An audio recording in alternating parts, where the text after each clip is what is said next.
Okay,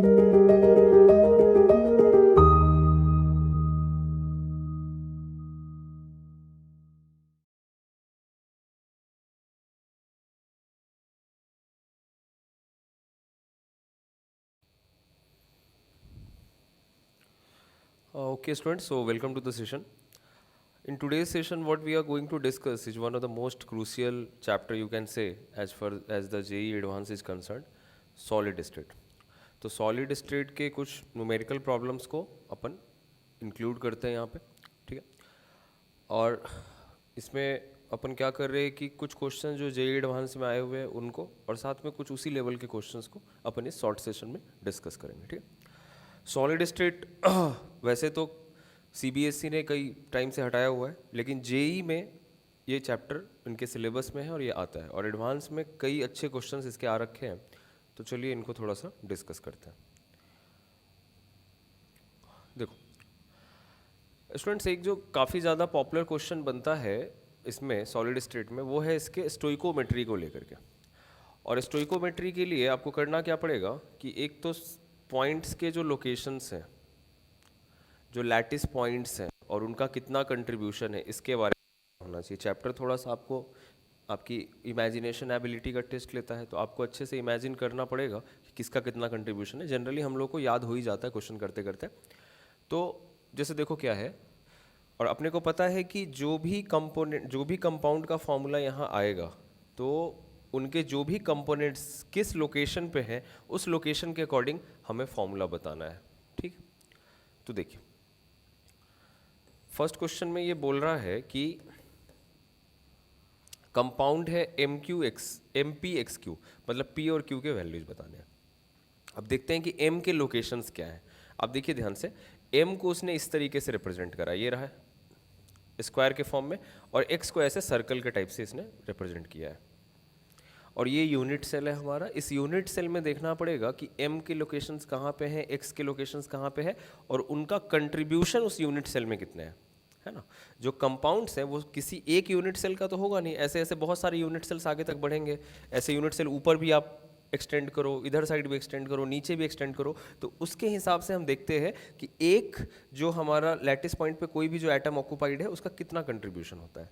जैसे इस cube के अंदर जो बैठा हुआ है उसका बाहर कोई कंट्रीब्यूशन नहीं है, तो उसको कंप्लीटली 1 काउंट करेंगे। ये सब आपको ध्यान में होगा।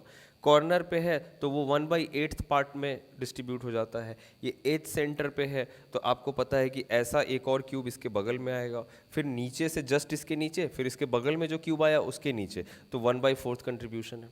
ये सब आपको थोड़ा थोड़ा रिकॉल करना पड़ेगा, बेसिक बात है। अब देखते हैं क्वेश्चन क्या है। ऐसे ये क्वेश्चन अगर अपन देखें तो आई थिंक ये 2012 में आया हुआ क्वेश्चन है JEE एडवांस में, ओके। तो M के लैटिस पॉइंट्स, M के लोकेशंस देखते हैं और X के लोकेशंस देखते हैं, उसके अकॉर्डिंग अपन बात करेंगे। M का लोकेशन देखो कहाँ पे है। M का लोकेशन अपने को दिख रहा है कि ये एज सेंटर पे है। एक ये रहा, दूसरा ये रहा, तीसरा यहाँ है, and fourth one is this one. M के लोकेशंस अपन दिख रहे हैं एज सेंटर पे है ना।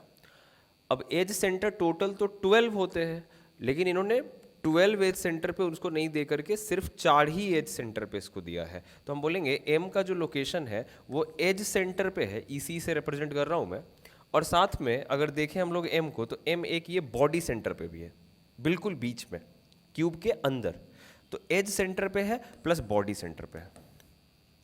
और X की बात अगर करें हम लोग स्टूडेंट्स, तो देखिए X ये रहा आपके कॉर्नर पे 1 2 3 4 5 6 7 8 कॉर्नर्स पे, और कॉर्नर्स पे 8 लोकेशन होते ही हैं, 8 पे उसने ऑक्यूपाई कर रखा है कॉर्नर पे।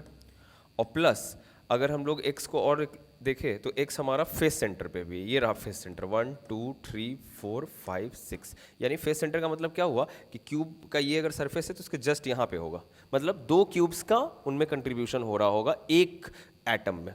एक एटम को 2 क्यूब आपस में डिस्ट्रीब्यूट कर रहे होंगे। सो फाइनली हमें पता चला कि M का लोकेशन है ये, और X का लोकेशन है कॉर्नर प्लस फेस सेंटर, ठीक है स्टूडेंट्स। अब देखिए एज सेंटर पे कितने एटम्स हैं हमारे, 4, और इनका कंट्रीब्यूशन कितना होता है। 4 एटम तो काउंट करेंगे नहीं, एक यूनिट सेल के लिए अगर काउंट करेंगे तो ये 1/4 हो जाएगा, है ना। अगर एज सेंटर पे है तो ऐसे ऐसे 4 क्यूब्स में उसका डिस्ट्रीब्यूशन होगा, अपार्ट फ्रॉम डैट अगर अपन बॉडी सेंटर की बात करें तो बॉडी सेंटर को पूरा 1 काउंट करेंगे। कॉर्नर हमारा कितना है, कॉर्नर 8 है, तो 8 के लिए 1/8 हो गया, plus face centre, face centre पे 6 लोकेशन होते हैं, सब पे पॉइंट्स दे रखे हैं, उन 6 लोकेशंस के ये 6 एटम्स, और उनका कंट्रीब्यूशन कितना है, उनका कंट्रीब्यूशन जस्ट हाफ हो जाएगा, तो जस्ट हाफ कर दिया। ये इंपॉर्टेंट है।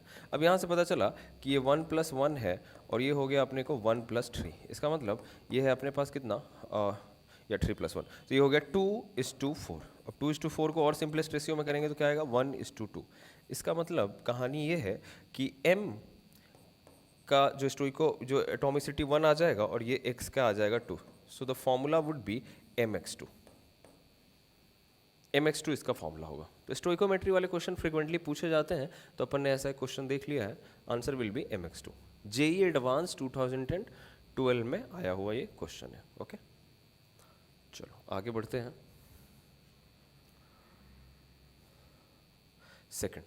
सेकंड भी लग रहा है इसी पे बेस्ड क्वेश्चन दे रखा है यहाँ पे स्टूडेंट्स, हालांकि ये PYQ का नहीं है, ये ऐसे ही क्वेश्चन है। देखिए इस वाले केस में भी अपने को यूनिट सेल दे रखा है, और यूनिट सेल में हमसे क्या कर रहे हैं, पूछ रहे हैं कि अगर एक मिनरल है जिसको अपन बोल रहे हैं पेरोस्काइट, तो पेरोस्काइट के लिए कौन कौन से कंपोनेंट इन्वॉल्व हो रहे हैं, कैल्शियम इन्वॉल्व हो रहा है, ऑक्सीजन इन्वॉल्व हो रहा है और टाइटेनियम इन्वॉल्व हो रहा है, और इनके लोकेशंस दे रखे हैं अपने को डायग्राम में, तो बताना है कि फॉर्मूला क्या होगा। तो देखिए हमारे पास कौन है, कैल्शियम है, जस्ट पहले वाले की तरह ही क्वेश्चन है, इसके अलावा ऑक्सीजन है और साथ में टाइटेनियम है। ये 3 लोग यहाँ पे इन्वॉल्व हो रहे हैं, ठीक है। Sorry. Now the thing is that कि अगर हम लोग कैल्शियम के लोकेशन को देखें स्टूडेंट्स, कैल्शियम को ऐसे रिप्रेजेंट कर रखा है इन्होंने, ठीक है ना, कैल्शियम को ऐसे रिप्रेजेंट कर रखा है, तो ये कैल्शियम के लिए है 1 2 3 4 5 6 7 8। तो कैल्शियम का लोकेशन कहाँ पे, 8 कॉर्नर्स पे, और कॉर्नर्स का कंट्रीब्यूशन 1/8, ठीक है। ऑक्सीजन को इसने इस तरीके से रिप्रेजेंट कर रखा है, ये शेडेड सर्कल से। तो ऑक्सीजन को अगर हम लोग देखें तो ऑक्सीजन हमारा किस जगह पे है, ऑक्सीजन आपका है ये रहा बॉडी सेंटर पे, ये रहा ऑक्सीजन बॉडी सेंटर पे। तो ऑक्सीजन नहीं सॉरी वो टाइटेनियम है। ऑक्सीजन की बात अगर हम लोग करें तो वो ये पूरा क्यूब है एक, इस क्यूब के ऊपर इधर साइड में आप अगर इसको फील कर पा रहे हो तो फेस सेंटर पे है 1 2 3 4 5 एंड 6। ये है अपना ऑक्सीजन जिसको मैंने अभी घेरा है, वो सारे के सारे ऑक्सीजन है। तो ऑक्सीजन कितने हैं हमारे पास, 6, और ये कहाँ पे है, फेस सेंटर पे। तो फेस सेंटर के लिए कंट्रीब्यूशन कितना हो जाएगा, फेस सेंटर के लिए 1/2। और टाइटेनियम का ये रिप्रेजेंटेशन दे रखा है, तो टाइटेनियम ये रहा, ये बीच में बैठा हुआ है, बीच में मतलब कि ये बॉडी सेंटर पे है, ठीक है। तो बॉडी सेंटर पे है तो कितना हो जाएगा, पूरा काउंट करेंगे, एक है एक ही काउंट करेंगे।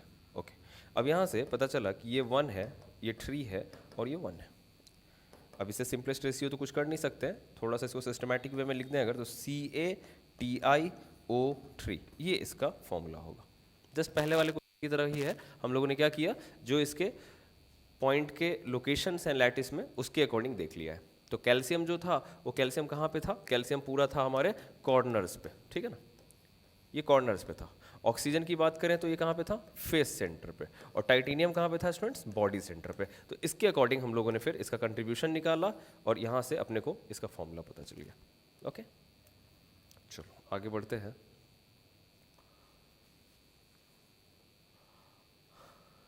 ये भी अगेन स्टोइकोमेट्री का ही क्वेश्चन है, बहुत फ्रिक्वेंटली पूछा जाता है स्टोइकोमेट्री वाला क्वेश्चन, और ज़्यादा ट्विस्ट इसी टाइप के क्वेश्चंस में वो कर सकता है, इसलिए ऐसे क्वेश्चंस को प्रैक्टिस कर लेंगे तो बेहतर है। बाकी डेंसिटी वाले में तो सिर्फ फॉर्मूला बेस्ड रहते हैं, थोड़े बहुत कॉम्प्लिकेशंस वहाँ पे आते हैं। बाकी देखते हैं। देखिए ये बोल रहा है कि ये भी जेई एडवांस में आया हुआ क्वेश्चन है, आई थिंक 2001 में आया हुआ क्वेश्चन है ये जेई एडवांस में। बोल रहा है कि सॉलिड AB है having the NaCl structure, having the NaCl structure. देखिए चैप्टर डिस्कशन के टाइम पे आपको ध्यान में होगा कि NaCl का जो स्ट्रक्चर होता है वो किस तरीके का होता है, मैं बता रहा हूँ। NaCl में सोडियम के लोकेशन, सोडियम आयंस के लोकेशन और क्लोरीन आयन के लोकेशन जो होते हैं उनको पहले समझ लीजिए।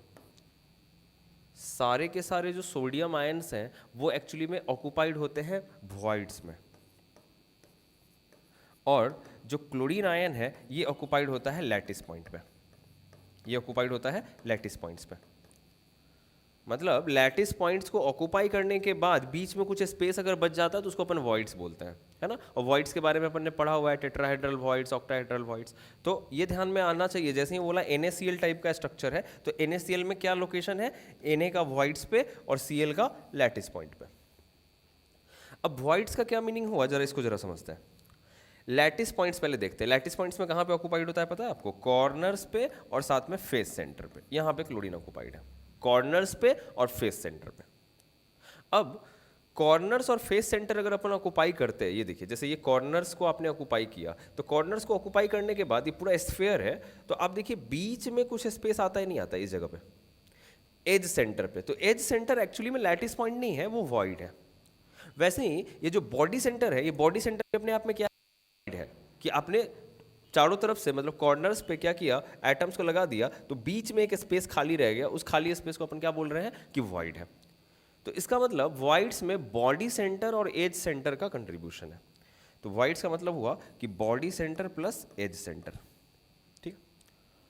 तो इस तरीके से अगर हम लोग देखें तो बॉडी सेंटर का मतलब क्या, सिंगल कंट्रीब्यूशन काउंट होगा 1, प्लस एज सेंटर अभी अभी स्टार्टिंग में ही बात किया था, टोटल एजेज कितने हैं, टोटल एजेज हैं 12, तो उन 12 एजेस पे कंट्रीब्यूशन कितना 1/4 का।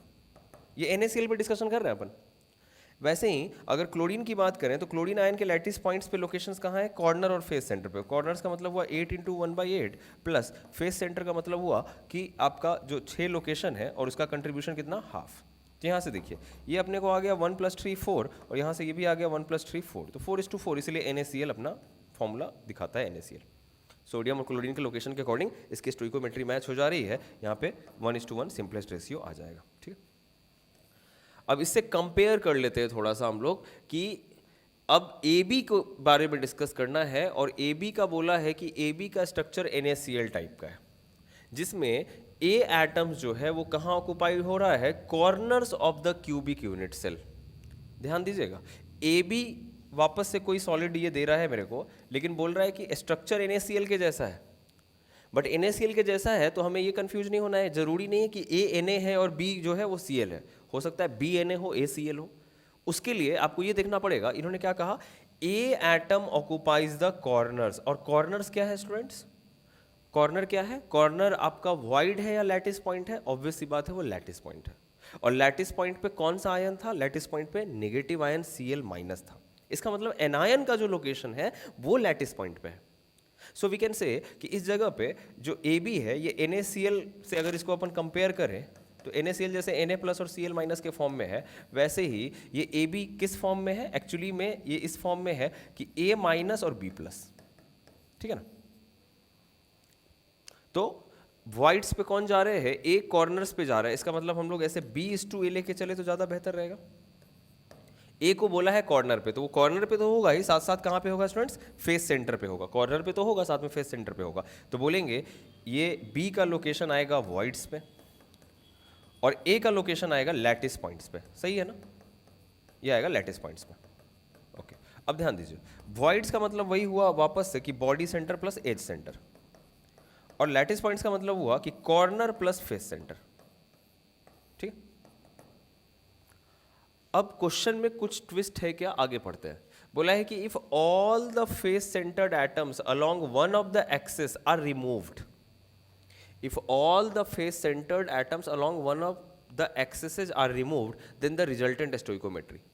मैं इसको अगर लेके चलूं और फॉलो करूं तो वापस से 1:1 का रेशियो आएगा, हम बोलेंगे कि फॉर्मूला AB हो जाएगा। जैसे NaCl के लिए 1:1 आया, ऐसे इसके लिए भी आ जाएगा। लेकिन क्वेश्चन ये कह रहा है कि इन्होंने फेस सेंटर पे कि एक एक्सिस के अलोंग जितने पॉइंट्स हैं उनको हटा दिया है। अब आप देखो यार, पीछे वाले डायग्राम से मैं समझाने की कोशिश करता हूँ। ये आप फेस सेंटर फील कर पा रहे हैं, जो अपन ने अभी थोड़ी देर पहले ऑक्सीजन के लिए बात किया था। तो एक ये पूरा एक्सिस है ना, ये पूरा एक्सिस ऊपर वाले सरफेस के लिए और नीचे वाले सरफेस के लिए, फिर ये वाला पूरा एक्सिस और फिर ये वाला एक्सिस। तो 3 डायमेंशनली आप समझिए, एक तो ये पूरा एक्सिस हो गया है ना, तो इस एक्सिस के अलोंग कितने पॉइंट्स हो गए, 1 और 2। फिर क्या है, ये वाला एक्सिस, एक इधर और एक इधर, और फिर एक उधर और एक आगे। तो इसका मतलब कि अगर मैं एक एक्सिस हटाता हूं तो एक एक्सिस से कितने पॉइंट्स रिमूव हो जाएंगे, एक एक्सिस से रिमूव हो जाएंगे आपके 2 पॉइंट्स, ठीक है। तो फेस सेंटर का अगर एक एक्सिस कंप्लीटली, कोई भी एक एक्सिस गायब कर दो तो 2 कॉरेस्पॉन्डिंग एटम्स को आपको हटाना पड़ेगा, है ना। अगर मेरे पास NaCl का डायग्राम है तो मैं आपको बता देता हूँ, 1 मिनट। हाँ, ये रहा स्टूडेंट्स।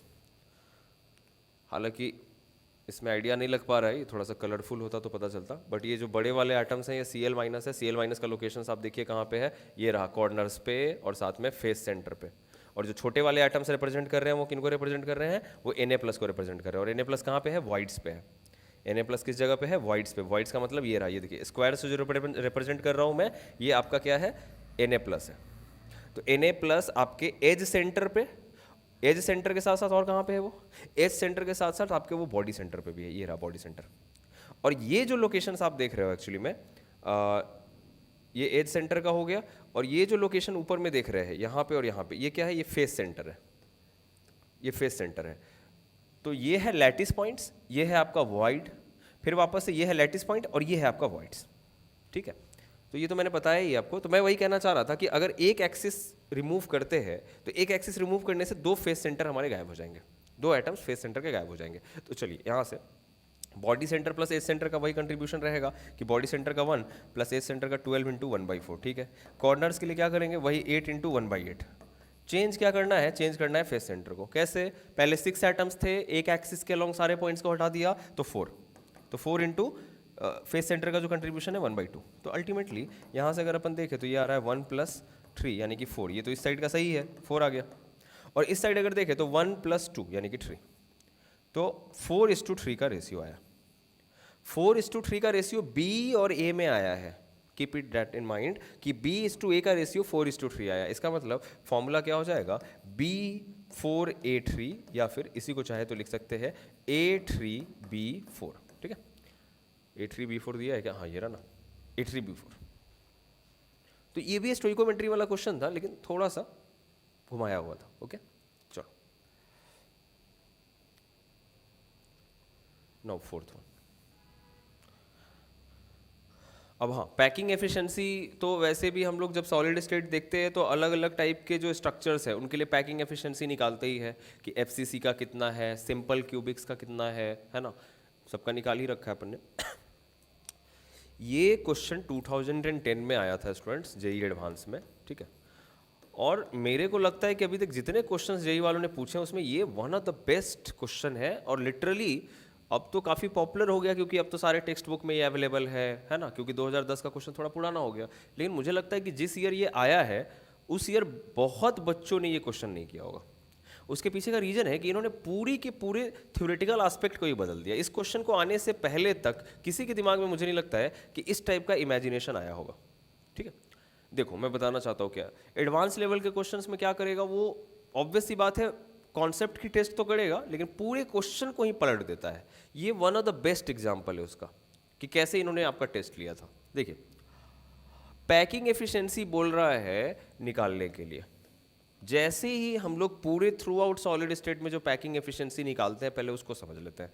पैकिंग एफिशिएंसी जब भी आप निकालते हैं तो पैकिंग एफिशिएंसी सिंपली इस बात को रिप्रेजेंट करता है कि कितना स्पेस आपके पास अवेलेबल है एक यूनिट सेल में। एक क्यूब को लिया था आपने तो उस यूनिट सेल में जितना स्पेस ऑक्युपाइड हो सकता है उसका खुद का स्पेस, और एटम्स ने कितना स्पेस ऑक्युपाइड किया उसके रेशियो को अपन बोलते हैं पैकिंग एफिशिएंसी। मतलब पैकिंग एफिशिएंसी को सिंपल वे में बोला जाए तो कहा जाता है space occupied by atoms, space occupied by atoms, और फिर क्या, the total available in the unit cells, space available in unit cell. क्या जनरल लैंग्वेज में ये बात बोल सकते नहीं बोल सकते, बिल्कुल बोल सकते हैं। और हम लोग के साथ प्रॉब्लम क्या है कि कई बार हम लोग बेसिक चीज को छोड़ ही देते हैं, हम लोग आ जाते हैं फॉर्मूला पे या फिर डायरेक्टली इसके पैकिंग एफिशिएंसी को रिमेंबर कर लेते हैं, लेकिन बेसिक बात यही है। अब देखिए जितने मॉडल्स आपने पढ़े हैं, जितने भी मॉडल्स आपने पढ़े हैं चैप्टर में, वो क्या था, वो 3D मॉडल था। अब अगर वो 3D मॉडल है तो 3D मॉडल में क्या क्या चीजें होती है जरा समझिएगा। 3D मॉडल में जो स्फीयर है, जो 3D मॉडल में स्फीयर है, वो 2D मॉडल में क्या है, स्क्वायर है। ये बोर्ड 2D पे रिप्रेजेंट किया है इसको, ये सॉरी मैंने क्या बोला, 3D मॉडल में जो स्फीयर है वो 2D मॉडल में सर्कल है। ये सर्कल 2D में है, इसको अगर इससे बाहर निकाले, अगर इसको इससे बाहर निकाले तो क्या बन के निकलेगा, स्फीयर बन के निकलेगा। तो स्फीयर किस मॉडल में चला गया, 3D मॉडल में, और सर्कल किस मॉडल में चला गया, 2D मॉडल में। वैसे ही अगर 3D में क्यूब है तो 2D में क्या है, वो 2D में स्क्वायर है। तो इन्होंने बिल्कुल ही कॉन्सेप्ट को बदल ही दिया। इन्होंने कहा कि हम लोग इमेजिन करते हैं कि 2 डायमेंशनल स्क्वायर यूनिट सेल हो। 2 डायमेंशनल जैसे ही हुआ तो अब वो क्यूबिक यूनिट सेल ना होकर के स्क्वायर यूनिट सेल हो गया। और जब वो स्क्वायर यूनिट सेल हुआ तो नाउ जिसको आप स्फेयर के फॉर्म में इमेजिन करते थे उसको आप किसको फॉर्म में लेकर चलना पड़ेगा, सर्कल के फॉर्म में लेकर चलना पड़ेगा। यही सबसे बड़ा पॉइंट है इसमें पकड़ने का।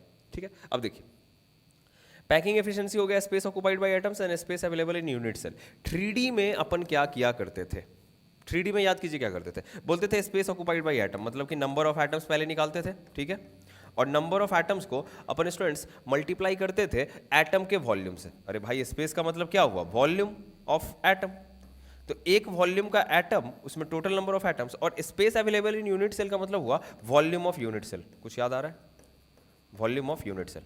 अब ध्यान देना, नंबर ऑफ एटम्स जैसा जितना कंट्रीब्यूशन है उस हिसाब से मान लेते हैं जेड है। Volume of atom, atom sphere के फॉर्म में, तो वॉल्यूम क्या होगा 4/3 pi r cube y. Volume of unit cell, जो एज लेंथ होता था उस एज लेंथ का क्यूब। क्या ये काम अपन करते आ रहे हैं कि नहीं आ रहे हैं? और जितने सिंपल क्यूबिक मॉडल हो, एफसीसी मॉडल हो, बीसीसी मॉडल हो, सब में हमने ये फॉर्मूला यूज करके पैकिंग एफिशिएंसी निकाला है। बट आज क्वेश्चन पूरी तरीके से बदल चुका है और आज ये हमें 3D की जगह बोल रहा है 2D में जाके एक्सप्लोर करने के लिए। कोई बात नहीं, अब क्या क्या चेंजेस होंगे ये 3D के लिए मैंने बताया आपको, जो आपको आइडिया है। अब 2D के लिए अगर बात करेंगे स्टूडेंट्स, अगर 2D के लिए बात करेंगे तो जाहिर सी बात है कि 2D में कुछ चीज़ें चेंज हो जाएंगी। यहाँ पे क्या चेंजेस होंगे जरा समझते हैं। सबसे पहली बात, पैकिंग एफिशिएंसी का बेसिक जो मीनिंग है, बेसिक वो यही रहेगा कि space occupied by atoms and space available in unit cell. But now you can not call it the volume of atom, क्योंकि वॉल्यूम 3D रिप्रेजेंटेशन में, 2D में वही बन जाएगा एरिया। तो क्या आज मैं इस पैकिंग एफिशिएंसी को इस मॉडल के लिए चाहूँ तो बोल सकता हूँ, पैकिंग एफिशिएंसी शॉर्ट में ऐसे लिख रहा हूँ P, इस मॉडल के लिए क्या बोल सकता हूँ, स्पेस ऑक्युपाइड बाय एटम, मतलब एरिया ऑक्युपाइड बाय एटम्स बोल सकते हैं क्या, area occupied by atoms by space available in unit cell. तो पहले जो स्पेस अवेलेबल था वो वॉल्यूम के टर्म्स में, अब किसके टर्म्स में, एरिया के टर्म्स में। तो बोलेंगे कि ये area of unit cell, area of unit cell, कितना स्पेस अवेलेबल है, उस स्पेस में कितने आपने ऑक्युपाइड कर रखा है, वही तो पैकिंग एफिशिएंसी को रिप्रेजेंट करता है। तो पहले वॉल्यूम को कंपेयर किया, अब एरिया को कंपेयर करेंगे। और जब एरिया को कंपेयर करेंगे स्टूडेंट्स, जब एरिया को कंपेयर करेंगे तो ऑब्वियस सी बात है कि हम जहां पे अब क्या ले लेंगे, उस जगह पे अपन ले लेंगे एरिया। अब जरा ध्यान दीजिएगा, packing efficiency area occupied by atoms, area occupied by atoms. ये नेक्स्ट स्लाइड में कर लेता हूं यार, एक मिनट। सबसे पहले नंबर ऑफ एटम्स निकालने की जरूरत है, नंबर ऑफ एटम्स निकालने की जरूरत है। चलिए नंबर ऑफ एटम्स, अब यहां पे भी ट्विस्ट है। कैसे, देखिए ये स्क्वायर्स है, स्क्वायर पे ये अपना सर्कल है। तो अगर स्फेयर होता था तो कंट्रीब्यूशन कितना होता था 1/8 का। अब स्क्वायर है तो स्क्वायर वाले यूनिट सेल का मतलब एक स्क्वायर फिर इधर आगे एक्सटेंड करो, एक इसके ऊपर और एक इसके, इस वाले अगर एटम पे हम अपना फोकस करें तो इस वाले एटम पे अगर हम लोग फोकस करें तो क्या होगा, जस्ट इसके ऊपर जा रहा होगा, ठीक है ना, एक स्क्वायर जस्ट इसके बगल में होगा, ये दूसरा वाला, और एक ये वाला होगा। तो इसका मतलब ये जो एक एटम है वो कितने स्क्वायर्स में डिस्ट्रीब्यूट हुआ, 4 स्क्वायर्स में डिस्ट्रीब्यूट हो गया।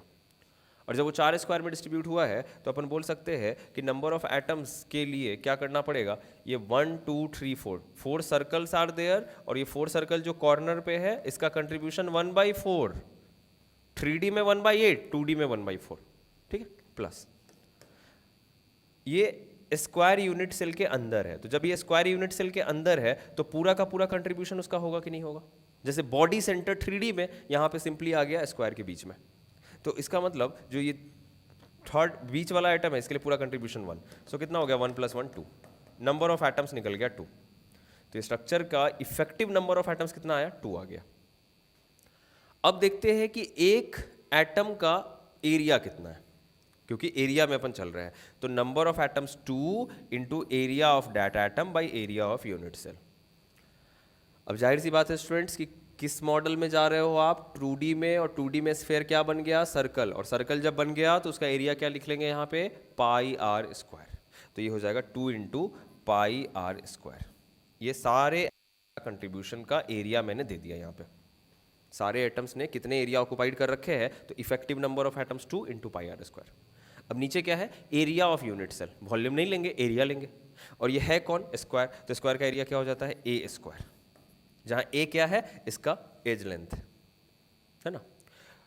अब उस टाइम पे भी वो काम करते थे और अभी भी हम लोग वापस से एक काम करेंगे। देखिए क्या, ये अगर मेरा एटम है तो एटम का ये भले स्क्वायर में, ये सर्कल में आ गया, लेकिन ये रेडियस आर होगा।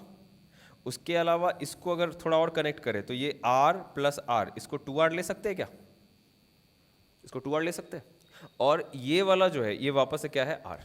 मैं क्या चाह रहा हूं कि इसके डायमीटर और रेडियस में और हमारा जो लेंथ है यूनिट सेल का, उसमें हम लोग रिलेशन कुछ एस्टैब्लिश करें।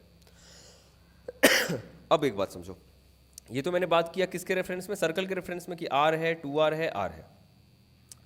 अब ये जो लाइन है स्टूडेंट्स, ये जो लाइन है, इसका लेंथ कितना हो जाएगा, अगर अपन पाइथागोरस थ्योरम लगाएंगे, इसको a मान लें, स्क्वायर है तो ये भी a हो जाएगा, तो ये क्या, ये √2a होगा कि नहीं होगा, ये क्या हो जाएगा, √2a हो जाएगा। इसका मतलब मैं कह सकता हूं कि इस 2D मॉडल में, इस 2D मॉडल में 4r, r, 2r and r, 4r is equal to √2a, 4r is equal to √2a, इसमें कुछ गड़बड़ तो है ही नहीं। अब यहां से क्या किया, a को r के टर्म्स में लिख लेते हैं, तो a हो जाएगा 4/√2r। ठीक है, देखिए कितने जगह पे वर्क करना पड़ रहा है। पहले तो हमने फॉर्मूला को चेंज किया, ये फर्स्ट थिंग। सेकंड हमने क्या किया, इस जगह पे नंबर ऑफ एटम्स निकाला, देखिए सेकंड नंबर ऑफ एटम्स निकाल लिया।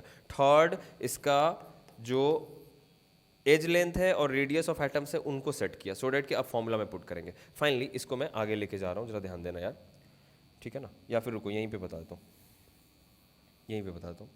ये तो मैंने आपको किसके लिए बताया था, 3D के लिए, 3D से 2D पे आ गए, बेसिक बात वही रहा। सो फाइनली पैकिंग एफिशिएंसी जो हो जाएगा वो क्या हो जाएगा, जरा ध्यान दीजिएगा, 2 इंटू पाई आर स्क्वायर, तो 2 इंटू पाई आर स्क्वायर को आर स्क्वायर ही रहने दीजिए, ठीक है। और नीचे में क्या हो गया, ए स्क्वायर, ए स्क्वायर का मतलब 4/√2r का स्क्वायर, तो 4/√2r का स्क्वायर, एक स्टेप बढ़ा ही देते हैं। फाइनली यहाँ से पता चला कि ये हो जाएगा, आर स्क्वायर कैंसिल हो जाएगा, तो 2 इंटू ये √2 का स्क्वायर फिर ऊपर जाएगा, तो 2 इंटू 2 इंटू पाई, सही है ना, डिवाइडेड बाई ये कितना हो गया स्टूडेंट्स, 16, और ऊपर का आर स्क्वायर नीचे का आर स्क्वायर तो कैंसिल ही हो गया, 4 का स्क्वायर 16, √2 का स्क्वायर 2, जो ऊपर चला गया, तो 2 इंटू 2। फाइनली ये कितना आ गया, 4π/16। वैल्यू पाई का पुट कर दीजिए, 4 इंटू 3.14/16। इसको अगर सॉल्व करते हैं तो ये आ जाता है अपने को कितना, 12.56/16, और 12.56/16 जब आप निकालोगे तो ये आ जाता है 0.785। ठीक है, अब ये 0.785 फ्रैक्शन के टर्म में आया है कि अगर 1 पूरा फ्रैक्शन माने तो उसमें इतना कंट्रीब्यूशन, परसेंटेज में कन्वर्ट करना है। फॉर्मूला याद है ना, इसमें 100 से अपन मल्टीप्लाई करते थे, तो यहाँ पे भी 100 से मल्टीप्लाई करेंगे, और 100 से जैसे ही मल्टीप्लाई करेंगे तो क्या आएगा, 78.5%। ठीक है, तो 78.5% इज द राइट आंसर। तो बहुत ही बढ़िया क्वेश्चन है ये सॉलिड स्टेट का, जो 2010 जेईई एडवांस में पूछा हुआ था। मुझे लगता है कि ये हमारे सारे कॉन्सेप्ट को चेक कर लेता है, तो हमें अलर्ट रहना पड़ता है। ये तो अब क्वेश्चन पॉपुलर हो गया तो सब लोग जानते हैं, बट अब वो क्या कर सकते हैं जेईई एडवांस के एग्जाम में, बिल्कुल से कुछ नया कर देंगे, तो उस टाइम पे आपका प्रेजेंस ऑफ माइंड, उस टाइम पे आपका स्पॉन्टेनियस होना डिसाइड करेगा कि आप क्वेश्चन को अच्छे से क्रैक कर पा रहे नहीं कर पा रहे हैं।